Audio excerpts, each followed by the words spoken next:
Lietuva gali ir privalo būti kitokia, teisiškai ir demokratiškai valdoma valstybė, kurioje kiekvienas pilietis turėtų teisę į laimę ir saugų gyvenimą.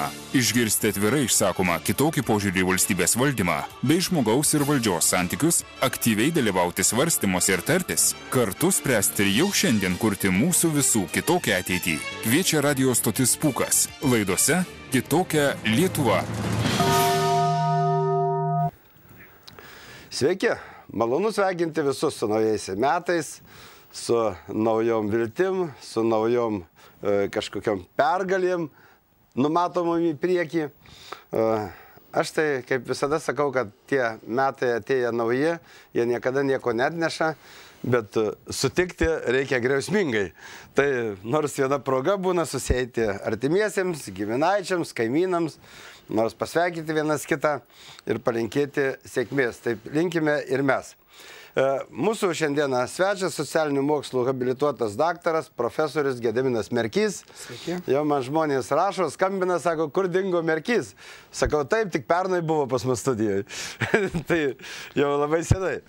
Tačiau kaip tik pirmą mūsų laidą šių metų, jūs jau matote gerbiamą profesorių, pasiruošusi kalbėti apie būtent labai jautrų dalyką, apie esminį dalyką, tai apie mūsų vaikus. Apie mūsų vaikus ir ko šiandieną mokomi vaikai, kaip ruošiami vaikai.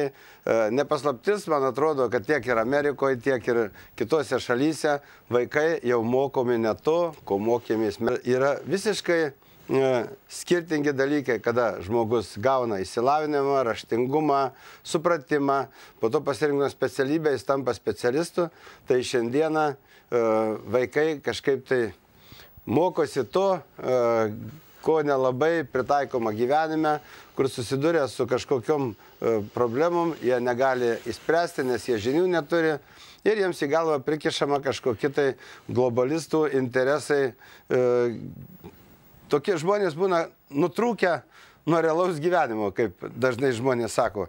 Ką jie šiandien čia mokosi ir kam jų reikia. Ir Lietuvoje situacija, jeigu imti aukštą mokslą, tai mes matome, kad mūsų specialistai labai puikiai plauna indus Anglijoje ar ten Airijos plantacijose, skina braškės ar kitur. Ir jie visi su aukštaisiais išsilavinimais bėga, važiuoja, migruoja, nes neranda čia darbo. Tai galbūt kažkokia tai problema yra mūsų švietimo sistemoje, mūsų valstybėje, kuri negali šiandieną įdarbinti žmonių, ruošiami specialistai, vadybininkai, administratoriai, visokie verslo administruojantis, tačiau ateina į darbą ir jie sako, man duok konkretų darbą. Aš sakau, konkretus darbas yra labai gerai prekybos centre kasoje. Ten labai konkretus, labą dieną, viso gero, nuskaičiuoja prekes. O žmogus atėjęs į įmonę, atėjęs į kažkokį tai kūrybinį žmonių kolektyvą, jisai turi turėti žinių, jisai turi skleistis, jisai turėtų išreikšti save. Juk visi norime saviraiškos, visi norime pripažinimo, žinomumo, siekiame jo. Kokiais būdais, kaip daryti, kokia bėda ir nuo pat darželių, nuo pat vaikų pirmų dienų niekas nemoko mylėti savo tėvynę, gerbti savo tėvus, gerbti aplinką, kurioje gyvena, mylėti žemę, kuri maitina ir taip toliau ir taip toliau. Tai galbūt apie tai, ką mes šiandieną kalbėsime, pakviesčiau prisidėti ir jūs, klausytojai bei žiūrovai, kadangi mes esame tiesioginėme eteryje, galite mums paskambinti 34 0077, Kauno kodas 837, tad laukiame jūsų nuomonių, kokia šiandieną vis tik tai padėtis yra su mūsų ugdymu, su švietimo ugdymo mokyklom, su ministerijom, su ministrų ambicijom ir principais, ar tai partijų keliai, takeliai, ar tai kažkieno tai užmanyti dalykai, bet kažkas tai ne taip. Tad, Gediminai, galbūt išsakykite, kokia šiandieną padėtis Lietuvoje su ugdymu, su mokymu, su švietimu ir apskritai situacija kokia?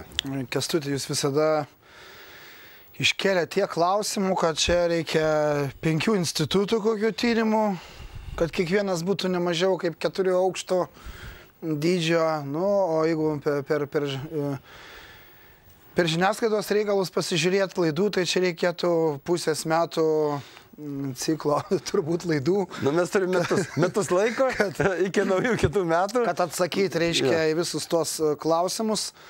Aš jums be galo dėkingas, turbūt aš manau ir žiūrovai prisijungs, kad jūs keliate kelintą kartą viešumon, viešą erdvę iškeliate švietimo klausimus.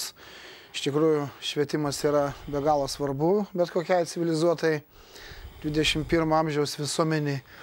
Pagaliau konstatuokim faktą, kad švietimas, pažiūrėkime mūsų biudžetų struktūrą, valstybės, savivaldybių. Buvo laikas, reiškia, kada dabar sumažėjo, bet buvo laikas, kada savivaldybių biudžetuose 70-80% švietimas būdavo struktūro, tiek procentų žimdavo biudžetį. Tai vat jau vien dėl to, reiškia. Bet dar aš truputį įsiterpsiu šioje vietoje. Užimdavo ir dabar užima, bet kiek tų pinigų patenka pagal paskirtį? Kur korupcijos klausimai? Jeigu šiandien kalbam apie pusę pinigų nuplaunami į šalį, tai pažiūrėkime, kas iš dabartinio apžysto to biudžeto lieka realiam ugdymui. Nu, aš apie finansus, tiesą sakant, jo, nekalbėsim šiandieną apie tą temą. Aš manau, nes jūs dar vieną temą pasiūlėt korupciją švietime, kur irgi galėtumėm visą turbūt laidą skirti, nors švietimas sąlyginai šiuo požiūriu mažiausiai subjaurta, deformuota sritis yra. Tai va, tas švietimas daug mūsų mokesčių mokėtojų pinigų pareikalauja. Antra, vaikai yra didžiausias mūsų turtas, ką mes turim. Tai yra tėvynės, nacijos, tautos, visuomenės, valstybės ateitis. Ir jūs socialiai labai apdairiai elgiatės ir vertybiškai, kad keliat švietimo klausimus. Dabar labai sunku kažkaip vienareikšmiškai pasakyti apie tą švietimą. Nu, kokia padėtis? Pozityviai ar negatyviai vertinti. Jeigu dabar vertintumėm vien viską negatyviai, aš kaip tik pasakyčiau, kad nepaisant to turbūt visą valandą praeis didžioji, kad mes kritikuosim dabartinio švietimo būklę, bet gyvenimas susideda iš paradokso. Ir tas paradoksas yra tas, kad švietimas yra viena Lietuvoje šiandien, viena mažiausiai deformuotų, mažiausiai, sakykime, negerovių paliestų, pažeistų sričių. Jeigu mes, sakykime, pažiūrėtumėm ekonomiką, kuri paskolų ekonomika virto neteisingų atlyginimo ekonomika, darbo jėgos demotyvavimo, demoralizavimo ekonomika, emigracijos skatinimo ekonomika. Nors čia aiškina, džiaugiasi, kad čia kažkoks importas, eksportas auga. Bet jūs galvojate, kad nuo švietimo nepriklauso nuo ugdymo žmogaus pasaulėžiūros? Priklauso, bet aš noriu pasakyti, kad, pavyzdžiui, šiandien aš apie ekonomiką mažiau išmanau negu apie švietimą. Bet iš to, ką mes viešoje erdvėje išgirstam, ką mes matom, ekonomika yra baisesnė būklė šiandien Lietuvoje negu švietimas. Paimkim tą pačią teisėsaugą. Apie ją net nebenoriu kalbėti, nes čia jau daug buvo iečių sulaužyta, žmonės mato, kas vyksta. Sakykime, sveikatos apsauga prieštaringai yra vertinama, sakykime, gydytojai mūsų neblogi yra, kompetencijos turi, sakykime, dabar ir technologijas įsisavino, bet, sakykime, valdymas, administravimas ir taip toliau. Tai jei mes pradedam žiūrėti į visą valstybės gyvenimą, tai mes paradoksaliai pamatom, kad kultūra, švietimas galbūt sąlyginai, reiškia, dar yra išlygiai kažkokios tai oazės, kažkokios tai salelės. Bet turėtų būti visa Lietuva mūsų. Kur truputėlį dar kažko gražaus ir gero yra. Ir to paradokso paslaptis yra ta, kad galbūt kultūra yra, o švietimas yra kultūros dalis, kad kultūra yra pats labiausiai atsparus dalykas. Viską, žiūrėkit, mums bandė nutautinti, motinos mokykla uždarė, reiškia, raštą mūsų taip toliau, bandė rusinti, bandė lenkinti, polonizuoti, bandė germanizuoti. Bet kultūra atsilaikė, ir šiandien mūsų teatras. Apie šiandien vaikus pakalbėkime. Visas kultūra, ekonomika, visa teisėsauga, visa kita, visur yra bėdų. Bet šiandien aš noriu labai jūsų paprašyti, kad kaip jūs vertinat, šiandieną yra vaikai. Yra 5 metų, 3 metų, 7, 10. Aš jau paskui nekalbu paauglystę, jau ten kitos bėdos. Bet va čia, kokias mes šiandieną, kokius pamatus sudedame vaikams po kojom, turint galvoje pilietiškumą, meilę tėvyniai, pagarbą vyresniam, pagarbą tėvams, seneliams, mūsų kultūrai, mūsų Lietuvai, mūsų tėvyniai. Vat aš apie tos pamatus norėčiau šiek tiek aš labai pasigendu mokykloje, kalbant su vaikais, kad jie net nežino, kas tai yra. Ir aš paprašiau mūsų pasakų senelės, kuri Rasa pasakas vaikučiam seka vakarė nuo 7 valandų per radijo stotį Pūkas ir Pūkas 2, kad jinai pakalbėtų apie meilę tėvynę ir tėvynės pamokėlės. Tiem beaugantiem, besidairantiem jau į pasaulį, kas čia ta žemė, kas čia ta tėvynė. Ir mes būtent nuo sausio mėnesio pradėsim visą ciklą tokių, kad pažintų žmonės savo tėvynę. Kodėl to nedaro mokyklose? Kodėl negėdamas himnas iš ryto? Kodėl nėra kažkokio tai, kad mes tą Lietuvą turime, ją branginkime, jinai kaip žiedas, kurį reikia, kad jis skleistųsi, iššildyti savo širdelėmis, savo meilę. Kodėl šito nėra? Vat kaip jūs galvojat? Mes kalbėt galime apie finansus, apie tos pavagiamus pinigus tų grobonių partijų, kurios šiandieną žiūri, kaip ten praturtėti tie mūsų išrinktieji. Tačiau pažiūrėkime visiškai kitų žvilgsnių. Į pačių vaiko ugdymą ir vystymąsi. Ką mes šiandien matom? Na, problema tai jūs pataikot į 10. Ta galima įvardinti kaip vertybių problema, vertybinio ugdymo problema.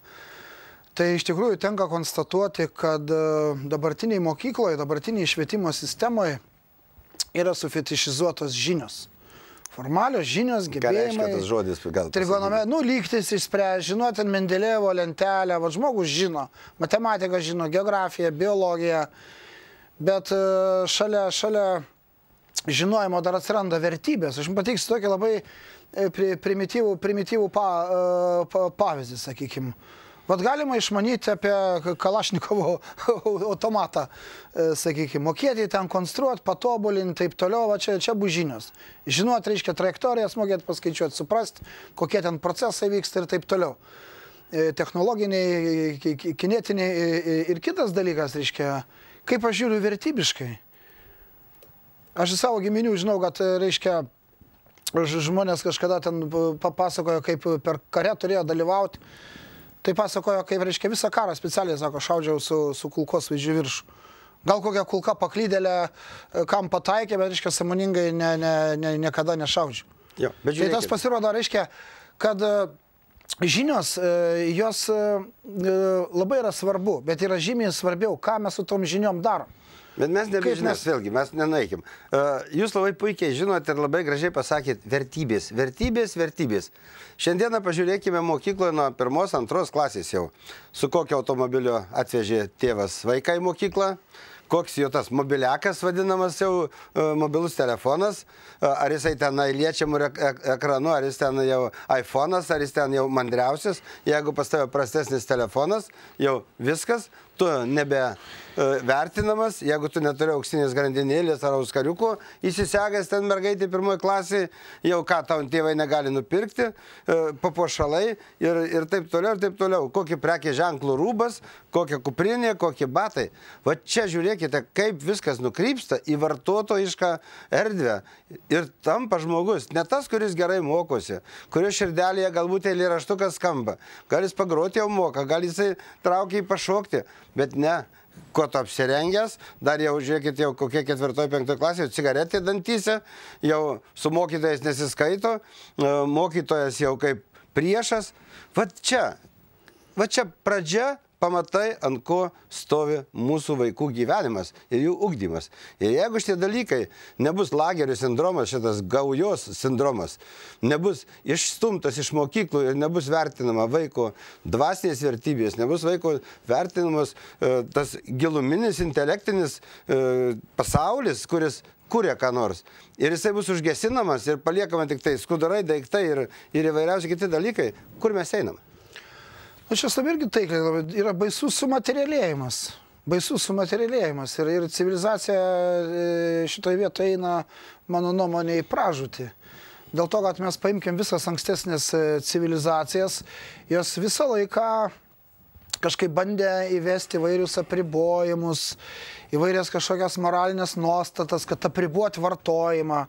Ta patį, sakykime, persivalgymą, kažkokia tai ten puikybė, didybė, pagalba būdavo labai akcentuojama, sakykime, silpnesniam, solidarumas. Pavyzdžiui, Mes čia, sakykime, truputėlį musulmoniškas kultūras su tam tikrom fobijom, su nerimu žiūrim. Ne visi žino, kad, pavyzdžiui, yra draudžiama skolinti pinigus už palūkanas, reiškia. Ten yra, arba, sakykime, kaip ten islamo visos tos moralinės normos įpareigoja tą, ką tu mokesčius paima valstybė iš tavęs. Čia skaitosi, čia prievarta, čia nieko neįdomu. Prieš Dievą, prieš Alachą atsiranda tada, kada tu gera valia savo norų, iš vidinės motyvacijos, iš nuoširdumo kažką ten šelpi, duodi ir visada, mylėk savo artimą kaip pat save ir, sakykime, visur buvo bandoma užkardyti, pristabdyti iškeltas moralinės vertybės, pristabdyti vartojimą. Dabar, reiškia, yra akcentuojama, galbūt ta konkurencija visą laiką, mes šnekame apie konkurenciją. Man atrodo, kad konkurencija bus tada tikroji, kada bus solidarumas, kada mes būsim solidarus. Čia, sakykime, aš dabar visur kalba apie konkurenciją. At ekonomikai kalba, tai pasiunti, jeigu jie kalba, ekonomika turi būti konkurencinga, sakykime, politikoje. Jau politikoje aš atsargiau apie konkurenciją kalbėčiau. Bet ne koks telefonas pas tave konkuruoti. Taip, reiškia, bet kada švietime pradeda kalbėti apie konkurenciją, tai man jau darosi baisu. Ir aš tada prisimenu tą, ką aš išmokau pats pirmoji klasėje. Ten buvo tokia pasakėčia, reiškia, kad tėvas pasikviečia sūnų savo, duoda kiekvienam, reiškia, pabando, reiškia, po vitelę duoti. Kiekvienas sūnus tą vitelę perlauž. Paskui pabando paduoti šluotą ir sako, perlaužk šluotą. Tie sūnus nei visi kartu, nei po vieną šluotos neperlaužė. Tada pasako, laikykitės visi kartu, būkit solidarūs, moralė tokia čia yra ir niekas jūsų neįveiks. Ir iš tikrųjų, reiškia, yra kraštų, kur to socialinio solidarumo daug, aš turiu omeny Šiaurės Europą, Skandinaviją, sakykime, ta pati Austrija, galbūt nebe šiaurės kraštai, Austrija, Šveicarija. Turi tas solidarias vertybės ir paradoksas yra tas, kad tada tas solidarumas jisai išvirsta konkurencinė galia ir valstybės, ir ekonomikos ir taip toliau. Ir, sakykime, atsiprašau, mokykloje nebėra va tos solidarumo jausmo. Gerumo nėra, gerumo užjautumo, užuojautos nėra. Tokių dalykų, be kurių negali augti nei vienas jautrus žmogus. Bet matote, tie dalykai yra labai sunkiai įdiegiami, jie yra be galo sunkiai įskiepijami dėl to, kad dabar mes iškelkim klausimą. Sako, vaikai ten nesimoko, kirčiuotės nemoka, ten kažkokios kalbos nemoka, jau pakankamai yra išmokinti žmogus sunku. Bet dar sunkiau negu išmokinti yra įdiegti, reiškia, vertybės, fundamentalias, gilės vertybės. Ir aš dabar grįžtu prie to. Bet žiūrėkit, dar Gediminai. Sakot, jūs išmokyti sunku. Juk vaikas gimsta geras, nuoširdus. Tai mums ten daug ir mokyti nereikia. Reikia išsaugoti ir leisti skleistis kaip pumpurą, kad pražystų kaip žiedas. Mes patys socialinė aplinka ir sugadina. Tai galbūt sugadint labai lengva. tą žmogų, kuris gimsta ir jis auga nuoširdus. Jūs pažiūrėkit, jūs turit dukrą, ar ne? Mažą.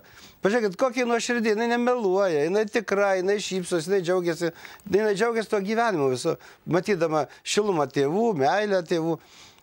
Kur po to atsiranda tie tokie, kur žudo vienas kitos mergaitės, kaip Šiaulių atvejais, ar ne? Kad ten prostitucija, parsidavinėjimai vieni kitų ir, vienu žodžiu, daug labai blogybių. Tai nereikia galbūt tiek kalbėti apie tą ugdymą, kur žmogus atsineša savo dvasinį pasaulį, ateidamas į gyvenimą, jis gerumų pilnas ir rūpestėlių pilnas. Pastebit pats, kaip viskas vyksta. Ir kada jos pradeda gadinti tą socialinę aplinką, kas jos priverčia būti tokiais vartotojais, tokiais snobais, aš net nežinau, kaip čia įvardinti. Ir nuo ko prasideda? Kur čia būna, šiandieną, ką mes turime, tai mes visi matom, mes galim sakyti, kad nieko mes nematom. Iš tikrųjų matom visi, kad vaikai netokie, kad žmonės dabar kitokie.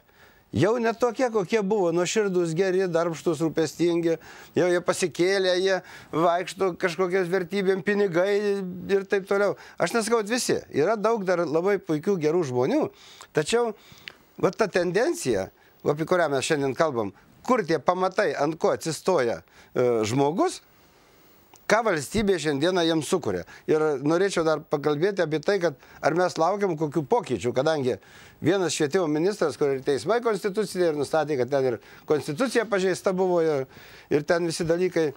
Ar gali būti kažkokie pokyčiai ir ką mes šiandieną turime? Nu, žinot, sako, yra dvi patarlės. Viltis miršta paskutinė, paskui, kad ten, reiškia, viltis kvailių motina. Reiškia, retai kada man kas išgirs girinti Lietuvos valdžią, bet, sakykime, dabar naujam ministrui norėtųsi palinkėti vadovautis gerumo prezumpciją. Ir mes kažkokios negeros informacijos apie tą personaliją neturim. Žinom, kad tai yra chirurgas, matyti iškilus chirurgas, profesorius iš aukšto mokslo sektoriaus atėjęs.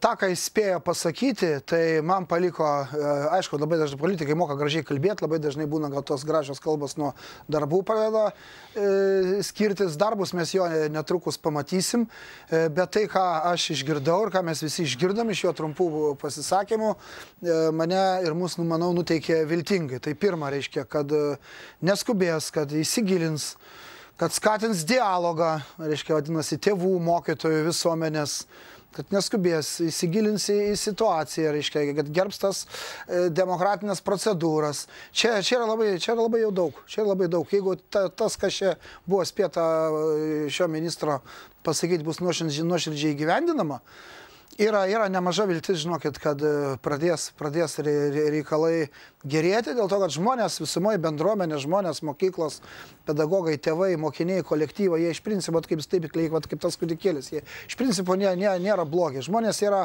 bendruomenės, mokyklos direktoriai, tėvai, daugumai iš jų yra protingi. Ir jeigu paleistų tos demokratinius mechanizmus, kad tarti su interesų grupėm, neperlipti nei per vieną iš jų, sakykime, girdėti, ką kalba, pasistengti išgirsti, eiti į kompromisus. Va čia ir prasideda, reiškia, demokratijos sąlygom, sakykime, bet kokios sektoriaus, nesvarbu, reiškia, ir smulkiojo verslo čia gali būti, ir bet kokie. Tai norėtųsi dabar palinkėti stiprybės, kad ir įgyvendinti tą, ką gražaus jau spėjo pažadėti naujas ministras. Kad ekspertų komandą suburti, reiškia, nes prieš tai buvusi sakykime, ministerija, jie labai, reiškia, sutrypė konstituciją, nes net kelis kart konstitucinis teismas turėjo aiškinti, reiškia, kad jie ten skubėjo, pridirbo. Aš tai iš vis galvoju, tai kažkoks tai politinės atsakomybės, jeigu neteisinės turėtų būti. Ir visi sakė, rektorių konferencijas sakė, žinau, kad tas pats dabar valstybės vienas iš vadovų, Vydas Gedvilas, jis buvo švietimo, mokslo ir kultūros komitete. Jis irgi ten vos nenbėgių gulėsi, šaukė, kad opozicija, žinau, kad ten yra Tenis Andriukaitis ir daug kas, reiškia, pasisakė prieš šitą reformą. Visi skambino pavojaus varpais. Nebuvo jungtas kažkoks buldozeris, reiškia, viskas sutrypta, volo pervažiuota. Tai, reiškia, nelabai aš esu linkęs žavėtis Lietuvos valdžia ir ją girti, bet dabar norėtųsi palinkėti ir suprojektuoti pozityvius kažkokius lūkesčius. Dabar pažiūrėkime tą visą konfliktą, iš kur kilo ir tie vaikai liko nieko. Kiek uždarė mokyklų? Žinot, visur kūrė mokyklas, kad tik tai ugdytųsi švietimas, kad tik tai plistų šviesus tas spindulys po kiekvieną kaimelį, kiekvienam. Jie pažiūrėkit, kiek uždarė aš tai žinau, 250 mokyklų uždarė. Aš dabar bijau tos skaičius pasakyti. Pažiūrėkime su darželiais. Per mokyklų uždarimo čia labai daug, manau, kad... Bet suprantat, jeigu neužtenka, aš suprantu, kad jiems neužteko pinigų niekam, bet pažiūrėkime, kokias paskolas paėmė valstybei ir uždarė mokyklas. Dabar pažiūrėkime tą vaiką, pagimdyti vaiką, dar vienas dalykas. Paauginti reikia dirbti, darželių nėra. Kur vaiką dėti? Kaip mums dasigyventi iki tokio lygio, kad šiandieną jau nykstanti mūsų tauta jau išvažiuoja, migruoja, nėra kur vaikų dėti, darželių trūksta. Kur čia norėčiau ir apie ikimokyklinį pakalbėsim, ir pakalbėsim apie mokyklų uždarimą. Aš netgi galiu pasakyti, kad ta statistika suvelta yra. Nes mokyklos uždarimas visada politiškai labai skaudus dalykas. Mokyklą uždaryti gali tik tai vietinis steigėjas savivaldybė, kadangi mokyklų gaspadorius šeimininkas steigėjas yra vietos savivaldybės. O ten jos yra tokios, kompaktiškos, šiuose rajonuose visi vienas kitą žino, politikam paskui reikės būti išrinktiems vėl dar kartą.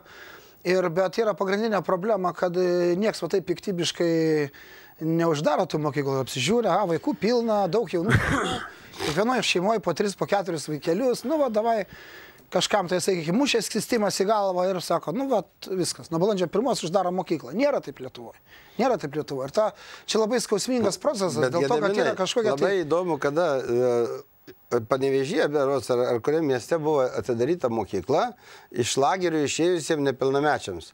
Ta mokykla buvo pilna, sukomplektuota viskom ir ten mokėsi vienas vaikas. Tai, žinot, padaro kažkokį projektą, kaip sugrąžinti tos asocialius asmenys į gyvenimą ir jiems sukurta visa terpė. Kur ten mokykloje trūko 2 vaikų iki ten kažkokio 25 skaičiaus, kur klasėje jau negali būti mažiau negu 25 vaikai. Tai tada jau reikėjo tą klasę naikinti. Tai čia, aš tai, žinot, nelabai suprantu, kur mes einam. Vaikai ir mokytojai visi gyvena strese. Kelis metus jie ten mušasi, kad tą mokyklą piketuoja, mitinguoja, pergyvena, kad ten jau vaikai savo draugų nebeturės. A jie kaip į statistinį vienetą. A jie tegul eina į kitą mokyklą.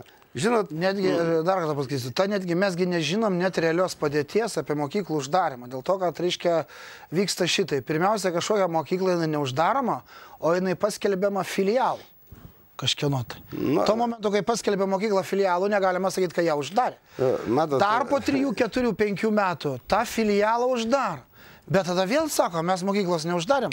Mes filialą uždarėm. Gali sakyti, ką norime, žiūrėkime į vaiką. Jeigu jis jau nebeturi to savo mokyklos, savo klasės, tos pirmos mokytojos, kuri pradėjo mokyti, vadinasi, jau tragedija.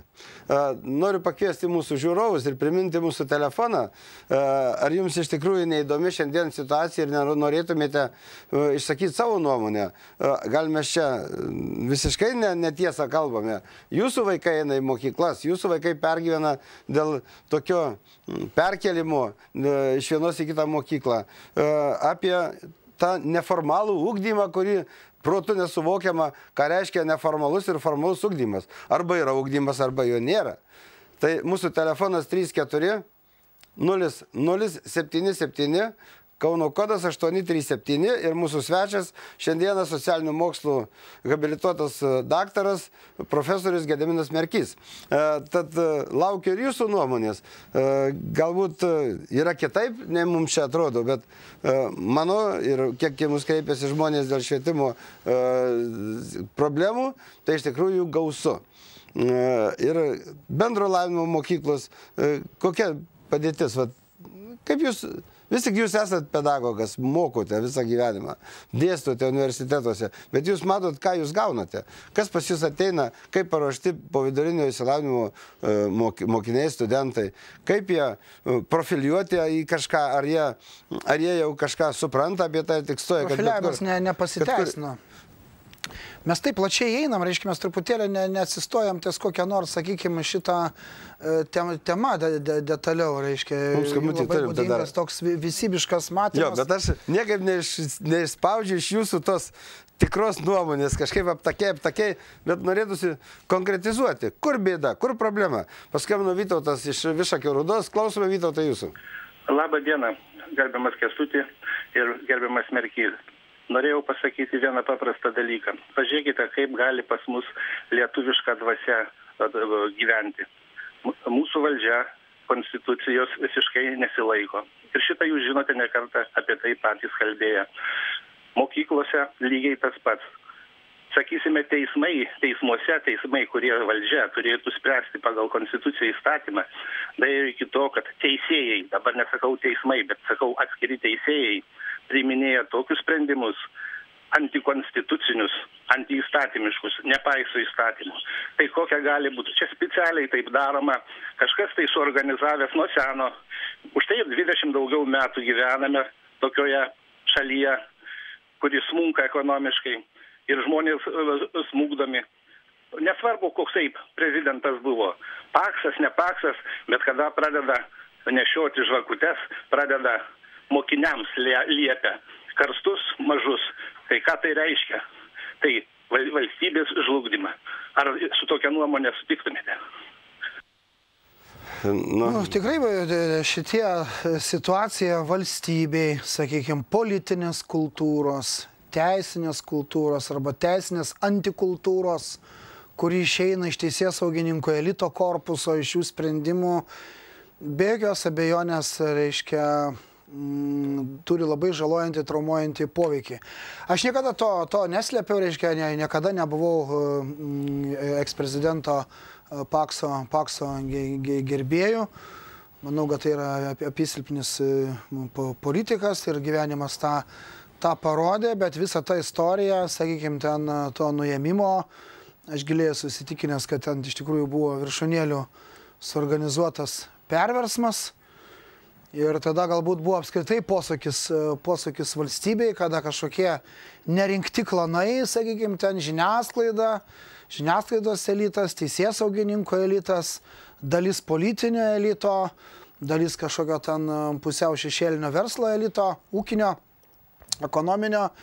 Vat jie galvoja, kad jie tiesiogiai būdami nerinkti, jie gali net valstybei padaryti perversmą. Ir tie, sakykime, 2004 metai buvo, kada Lietuva įstojo į Europos Sąjungą ir atrodė, reiškia, kad prieš tai buvo nueita gana sunkiai sudėtinga atkarpa, tapom Europos Sąjungos nariais, NATO nariais ir atrodė, kad nuo 2004 metų turėjo būti prabėgta, sakykime, 10 metų kažkokia atkarpa.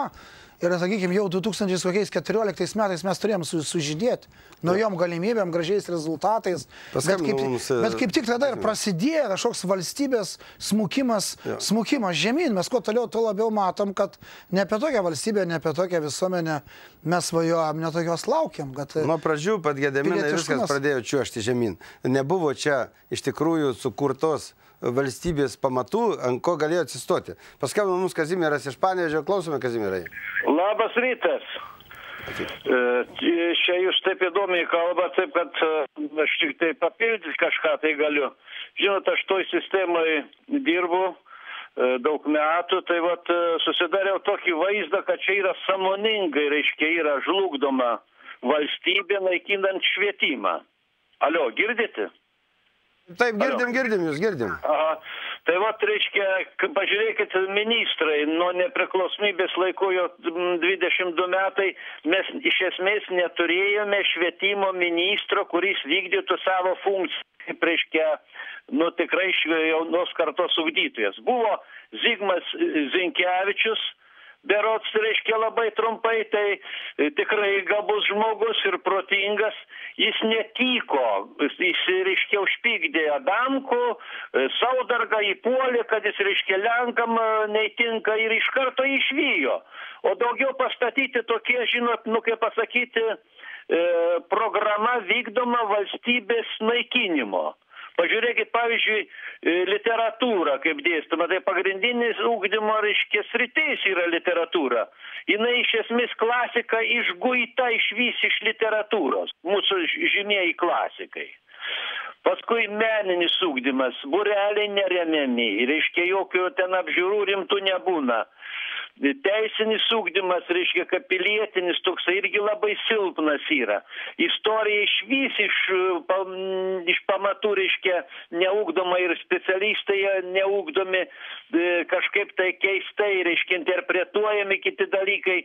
Nu, žodžiu, mes norim mūsų, kad visuomenė, reiškia, jaunimas istorinių žinių neturėtų, nežino, kas jie tokie yra. Jie pradėta tik tai nuo krikščionybės įvedimo. Dabar aš išgirdau tokį dalyką, reiškia, ruošia minėti Žemaitijos krikštą. Žinot, aš šiek tiek istoriją domėjausi, nu man šiurpas ima, žinokit, kaip atėjo naikindami kultūrą, kryžiuočiai ir kalavijuočiai virš 200 metų trypė, reiškia, naikino, žudė senąją mūsų kultūrą, dabar jie ruošiasi minėti ir skiria ne ką, nu kaip sakant, milijonus šitam reikalui, savo iš esmės buvusiam omonininkam. Tai va toks, žinot, baisus dalykai, prašau, dėl individualybių. Pagrindas yra visuomenė individualybės, ne masė, ne vienų banda, bet individualybės. Šitas yra apleistas darbas mokyklose. Jiem reikalingi paklusnus tokie, žinot, žmoneliai be savo pažiūrų. Tai tiek norėjau pasakyti. Su daug ko kas pasakyta, aš sutikčiau iš tikrųjų, reiškia, būreliai, pavyzdžiui, labai skausmingą temą palėtė už mokyklinę popamokinę veiklą. Ką daro vaikas po to, kai pasibaigė ten tas formalus laikas, mokymasis pagal griežtą tvarkaraštį, būry vaikų, labai dažnai pradinėse klasėse ten vos ne 12-1 valandą baigęs, 2 valandą dienos baigėsi maždaug visiems kitiem. Ką likusi pusdienį veikia mūsų vaikai? Ar jie prižiūrėti, ar jie užimti prasmingą veiklą, tai aš drįsčiau suabejoti. Ir aš manau, kad ta savoka, kuri atsirado, formalus švietimas, neformalus švietimas, neformalus ugdymas, tai vat, sakykime, čia specialiai buvo išplautos savokos. Jeigu mes pasakom pamokinė, užmokyklinė veikla, kodėl tų savokų nebeliko? Dėl to, kad tos savokos labai tiesiai, šviesiai ir paklausė, ką veikia vaikas po pamokų. Tada vadinasi, valstybė turi toliau skirti tam finansavimą, turi plėtoti infrastruktūrą, lygiai taip pat lygias galimybės užtikrinti ne tik didmiesčiuose, bet ir rajonų centruose, periferijoje vaikai turi turėti infrastruktūrą, jie turi būti prasmingai užimti. Bet kadangi, matyti, reiškia, libertaristiškai nusiteikę, reiškia, ekonominio redukcionizmo mąstyseną persisėmė, sakykime, ten tie politikai, jų konsultantai, galvoja, kad valstybės įsipareigojimų užtenka tik tai tol, kol mes kalbam apie tai, kas vyksta pamokoje, klasėje. O toliau tai tebūnė šeimos reikalas ir taip toliau. Ir tada labai patogu pasidaro, pavadinam visą tai neformaliuoju švietimu. Tai vat aš 50 metų dėdulė, jeigu aš jau įsigalvosiu nardymo kursus lankyti arba motociklisto teisės laikyti, tai irgi bus neformalus, reiškia, arba užsirašysiu ispanų kalbos kursus, tai irgi bus neformalus švietimas. Bet čia yra išplauta savoka. Pamokinė, užmokyklinė veikla, vat aš paminėčiau naujam ministrui, sugrąžinti šitas savokas į apyvartą, į gyvenimą. Tai reikia nuo kitokios Lietuvos ir pasiūlyti, aš manau. Specialiai jos buvo sunaikintos, išplautos, reiškia, nes po savoko mes viską pakavojam. Jo, paskambino mums Vida iš Kauno, klausome Vida jūsų. Jau nebesulaukė turbūt per ilgai. Pavyzdžiui, savokos, aš noriu grįžti prie savoko, kaip klastingos savokos. Pavyzdžiui, sovietiniais laikais tie visi sakydavo, kalbėdami, sakykime, apie 37-38 metų žudymus masinius, sakykime, buvusioje Tarybų Sąjungoje, pavadindavo gražiai, reiškia, nukentėjo, buvo represuotas, buvo asmenybės kulto metais. Niekas nesakydavo, nužudė, nekaltai nužudė. Iškia mes po savokom, arba, pavyzdžiui, vietoj to, kad pasakyti vagis, pasako ten, vagišiai, vaikinai, kažkaip ten sušvelnina. Reiškia, nuo to, kokias mes savokas vartojam, labai daug kas, reiškia, labai daug kas priklauso. Ir čia buvo labai didžiulis nusikaltimas padarytas Lietuvos valstybei, visuomeniai, sakykime, švietimui, vaikams, mūsų jaunimui, kada buvo, reiškia, uždarytos, aš nežinau kaip pasakyti, išplautos, panaikintos, iš kalbėsenos, iš vartosenos, tos savokos užmokyklinė veikla, užklasinė veikla, popamokinė veikla. Jo, paskambino mums dar Augustina iš Klaipėdos. Klausome jūsų, Augustina. Labą dieną. Labą. Vat girdžiu, kalbat jūs. Aš, žinot, kalbama apie šitą Lietuvos himną mokyklose. Ką čia kalbėti apie himną, kaip aš mokiausi. Tai visų pirma buvo visose kiekvienoje klasėje kryžius, Lietuvos prezidento atvaizdas. Po to kalbėdavau maldą prieš pamokas.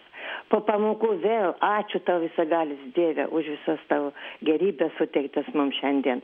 Vat buvo maldos kalbamas, ką čia kalbėti apie kultūrą, apie auklėjimą. Žinokit, verkti reikia.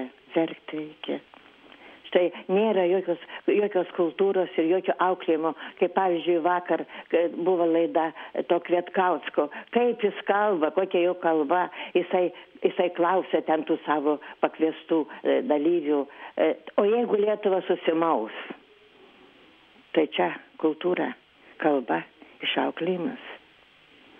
Va. Tai va štai, ką norėjau pasakyti. Tai žiūrovė irgi kelia tą dvasingumo. Tai štai klausytoja žiūrovė irgi labai taikliai kelia dvasingumo klausimą. Dvasingumo nuo to, ko mes pradėjom, kad, reiškia, išaiškina ten benzolo žiedą, trigonometriją, sakykime, kirčiuotės, asmenuotės, bet šlubuoja vertybinis ugdymas.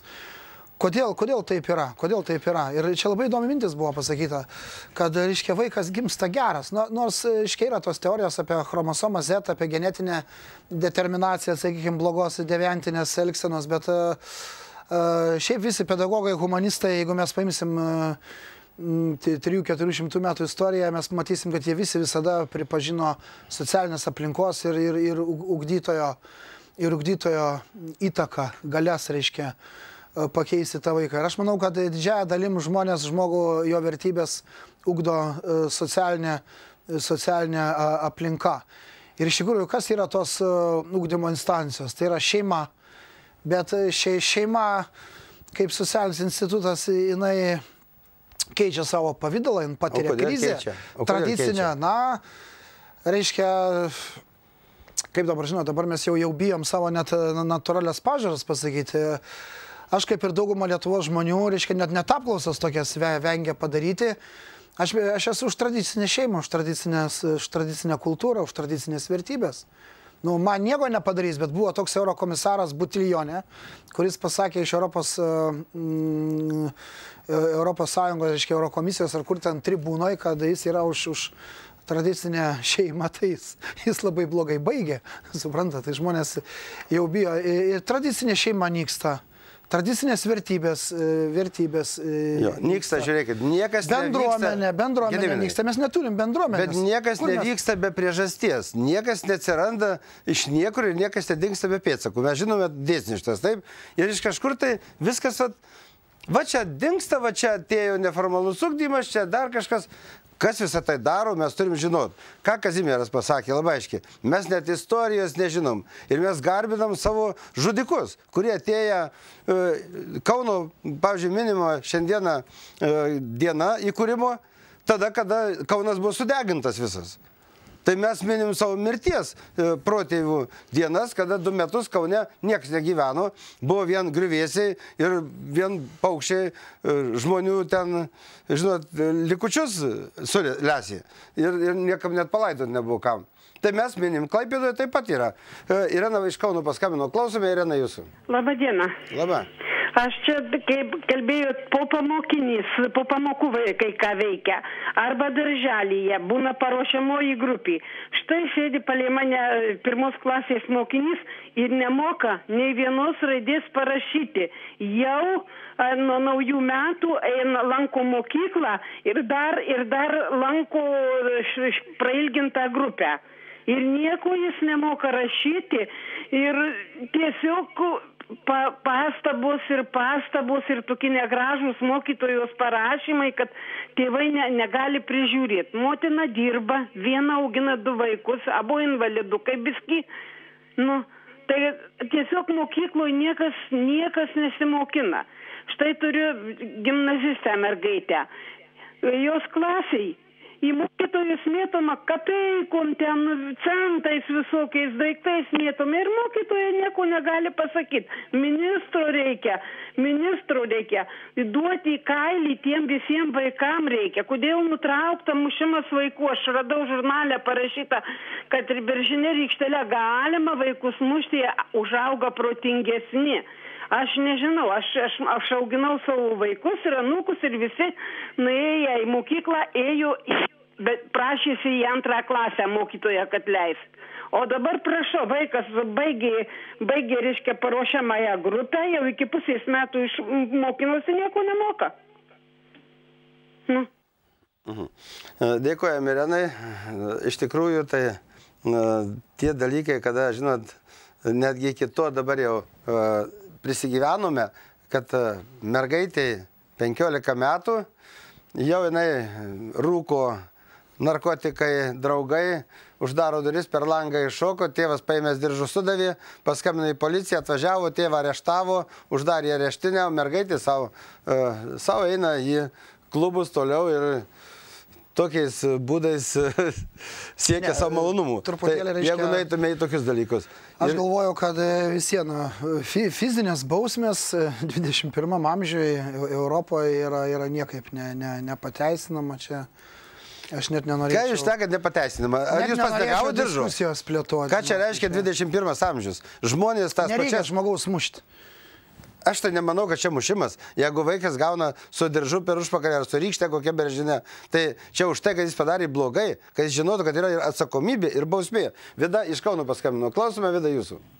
Labą dieną. Labą. Aš dabar jūsų klausausi ir galvoju, kad čia paprasčiausiai visi suprantam, kad yra vykdoma ta politika. Yra žlugdoma Lietuva, kad prasigertų, kad susidarytų, kad sugestų, kad kuo mažiau būtų protingų žmonių, būtų daugiau debilų.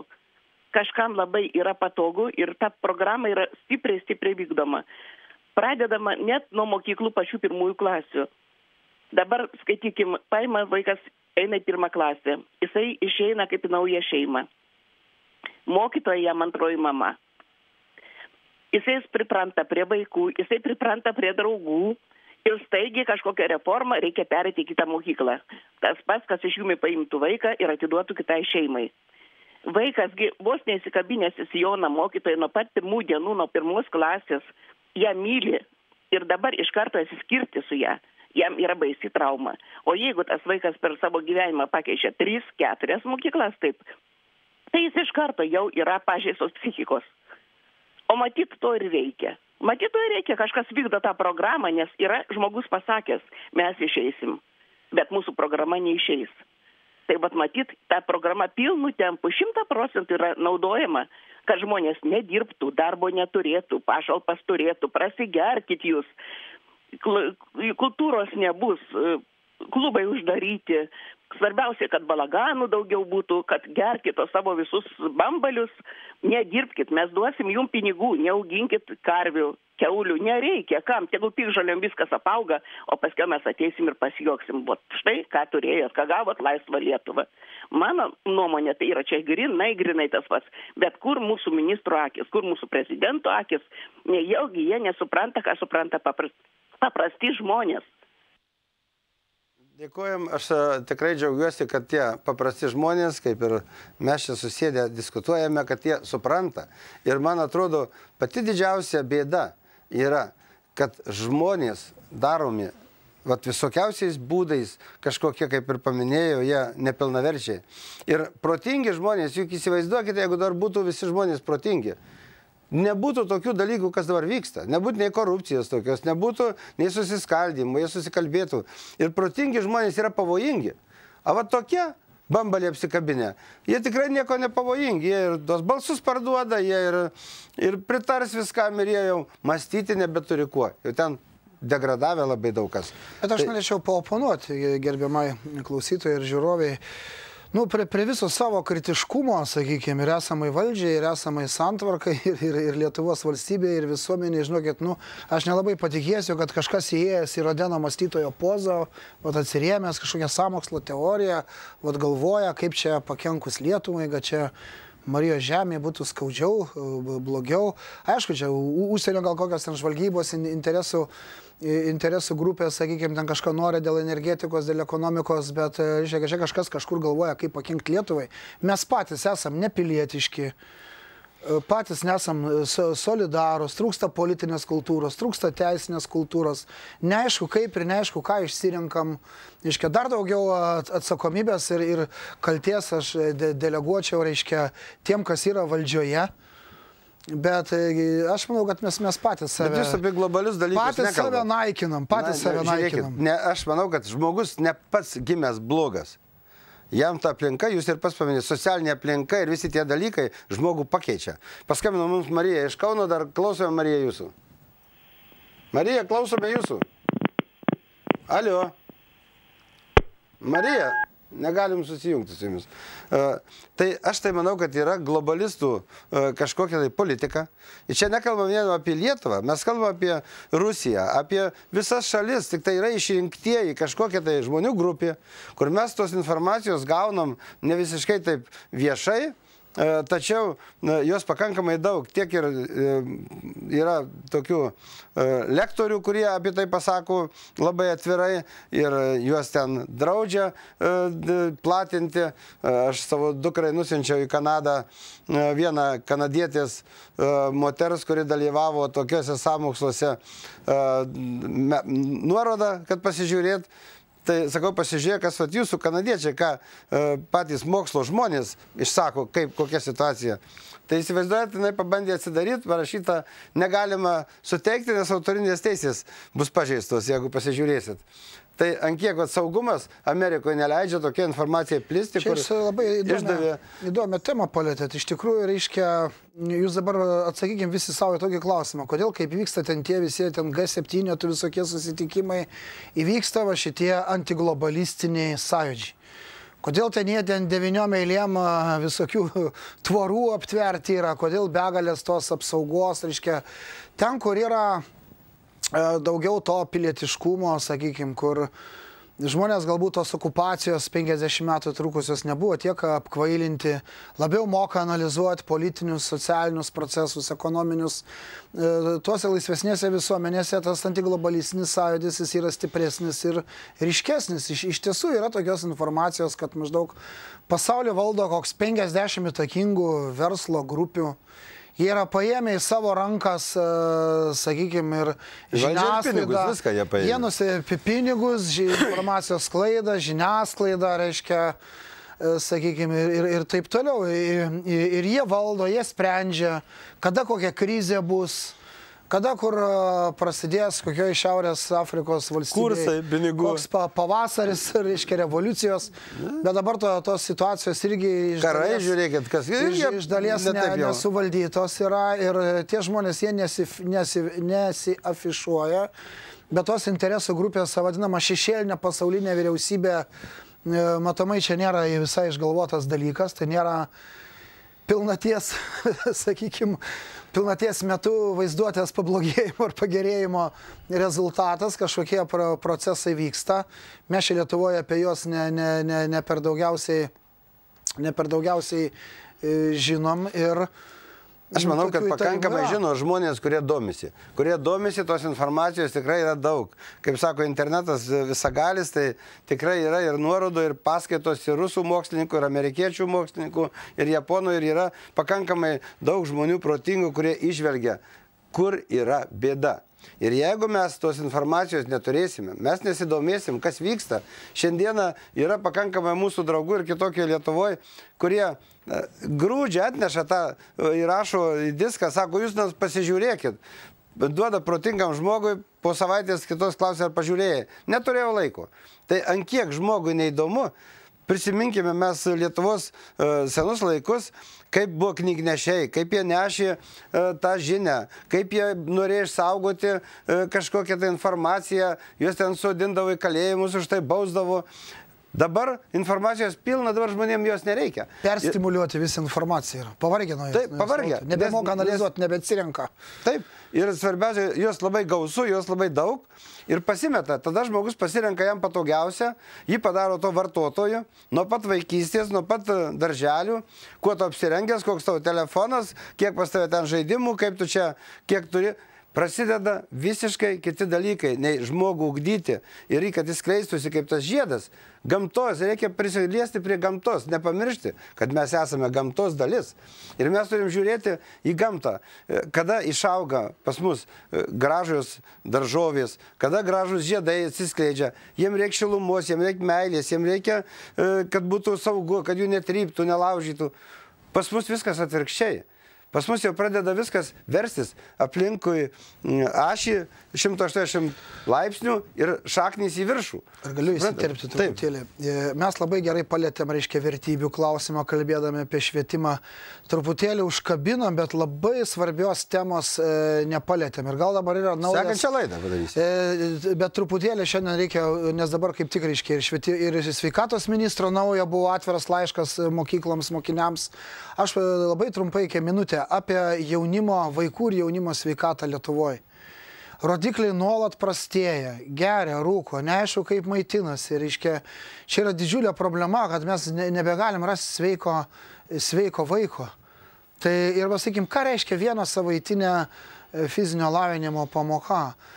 Jeigu, sakykime, būčiau sveikatos ministras arba švietimo, kas kitas, sakykime, kad aš neturiu aspiracijų eiti nei renkamą, nei vykdomą valdžią, bet, reiškia, pareikšti ekspertinę nuomonę. Kasdien homo sapiens jauniklis jis turi būti fiziškai aktyvus. Aš įsivaizduoju, kad po kokių 3 pamokų turi būti traukiamas tas, sakykime, protinis darbas, vaikai ten, kur yra galimybės išeiti miškelį, išeiti parkelį. Nebūtinai reiškia ten pagal kažkokią griežtą programą. Svarbu, kad vaikai būtų fiziškai aktyvūs. Jeigu mieste gražiam, tegul kvartalą apeina valandą laiko. Jeigu parkelis yra, tegul pabūna parkelį.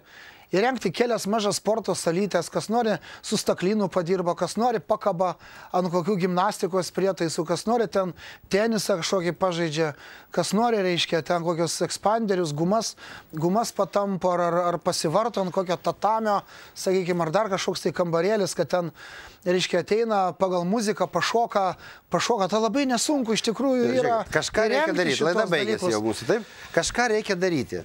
Kažką dabar niekas nekalba apie sveikatą. Ką reiškia vieną savaitinę fizinio lavinimo pamoką? Maitinimasis ir fizinis pasiruošimas žmogaus. Šiandieną stuburai iškrypia, žmonės sulindė į kompiuterius. Dioptrijos, reiškia. Čia yra didžiulės bėdos, kadangi mūsų laida jau visiškai pabaiga, tai noriu dar priminti mūsų klausytojams, žiūrovams, kad Sandrauga kitokia Lietuva turi tikslus gelbėti Lietuvą. Gelbėti nuo iškrypimų, nuo nukrypimų, nuo tokio viso ugdymo, neformalaus. Nuo nedemokratinės politikos, reiškia, va.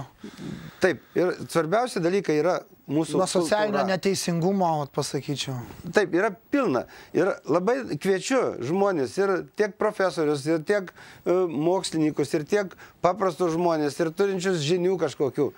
Pabandykime susieiti ir pasikalbėti. Mes šito nesugebame.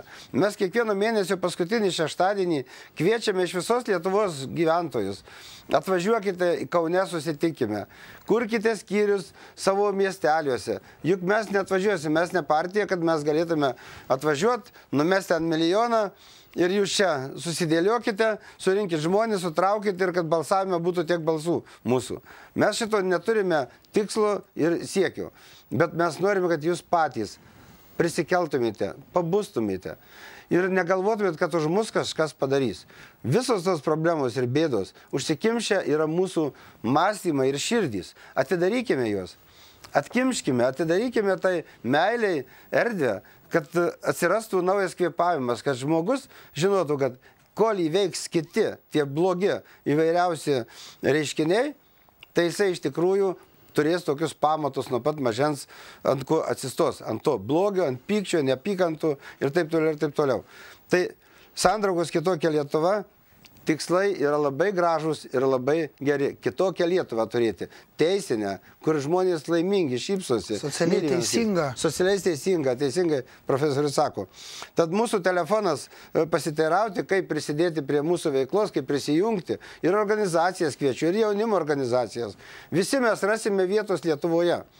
Tai 86 85 24 724. Tai mūsų administracijos telefonas, kurio galit skambintis ir mes bet kada priimsim, apsitarsim, apsikalbėti. Nereikia vien tik tai ateiti su bėdom, kad iš manęs atėmė butą, ateikit gelbėti, kad mes ten teismai, be abejo mes norėtume prisidėti, bet mes nepajėgus. Bet mes susiradę tarp savęs žmonių, paimkime vien profesorių Gediminą, kiek jisai turi žinių, kiek jis gali pasidalinti jomis ir jau bus paspirtis. Kitas teisinių daugiau žinių, kitas iš tos srities. Ir mes tapsime stipresni tada, kada mes būsime kartu ir susikalbėsime. Reikia kalbėtis. Tai dar jūs trumpą palinkėjimą, vieną sakinuką ir... Tiesiog, nežinau, tos galbūt giedros nuotaikos, pasitikėjimo savim, tikėjimo, reiškia, ateitim.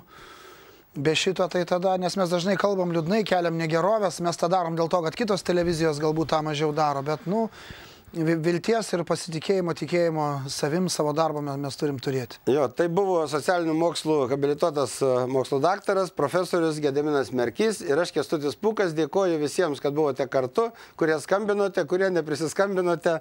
Mažiau ten telefonas spirga, bet galiu tik atsiprašyti, sekančiuose laiduose tikrai bandysime skirti jums laiko. Rašykite mums kaunas@pukas.lt arba tiesiog mūsų laidai Pukas televizijoje, radijas ir tikrai ateis.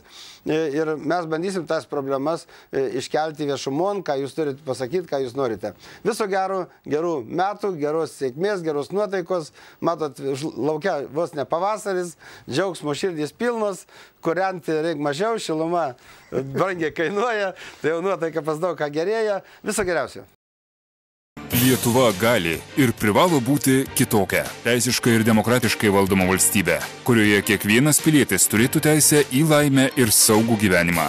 Išgirsti atvirai išsakoma kitokį požiūrį į valstybės valdymą, bei žmogaus ir valdžios santykius, aktyviai dalyvauti svarstymuose ir tartis, kartu spręsti ir jau šiandien kurti mūsų visų kitokią ateitį. Kviečia radijo stotis Pukas. Laidose Kitokia Lietuva.